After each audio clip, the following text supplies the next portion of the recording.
তোমাদেরকে একটা প্রশ্ন করি। মনে করো বর্তমানে পৃথিবীর সবচেয়ে মর্যাদাপূর্ণ ব্যক্তিকে আমি তোমাদের সামনে নিয়ে আসলাম। তোমরা কি কখনো তাকে পায়ে ধরে সালাম করবে? যদি আমি বলি, আমার উত্তর হবে যে না। আমি ওনার জন্য যথেষ্ট পরিমাণ মর্যাদা লালন করি, যথেষ্ট পরিমাণ শ্রদ্ধা করি, তাকে ওই পরিমাণ আমি সম্মান করবো, কিন্তু কখনোই পা ধরে সালাম করতে যাব না। কিন্তু আজকে এমন একটা ঘটনা আমি তোমাদের সাথে শেয়ার করব, যেটার মাধ্যমে তোমরা নিজেকে এমনভাবে গড়ে তুলতে পারবা, এমনভাবে বানাইতে পারবা, যা মানুষ নিজে থেকেই তোমাকে এসে পা ধরে সালাম করে যাবে। এরকম একটা ঘটনার সম্মুখীন আমি হয়েছি, মানে আমি নিজের চোখে দেখেছি। ঘটনাটা হচ্ছে মূলত একজন একজন না দুজন ব্যক্তি আমার চাইতে বয়সে অনেক বড়।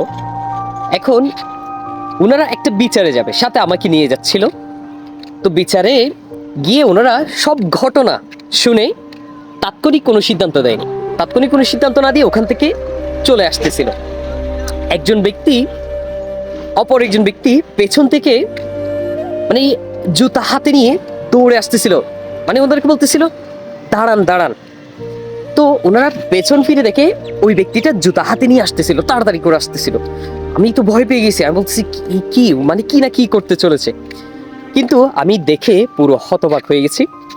ওই ব্যক্তিটা নিজের হাতে ওই দুজন ব্যক্তির একজনকে নিজের হাতে জুতা পরাই দিচ্ছিল।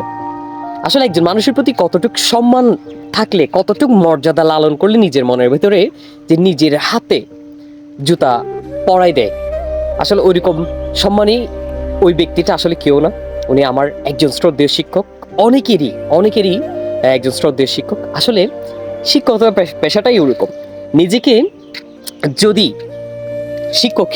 শিক্ষকের মতো শিক্ষক হিসেবে গড়ে তুলতে পারো, তাহলে তুমি পৃথিবীর সবচেয়ে মর্যাদাপূর্ণ ব্যক্তির মধ্যে একজন হয়ে যাবে।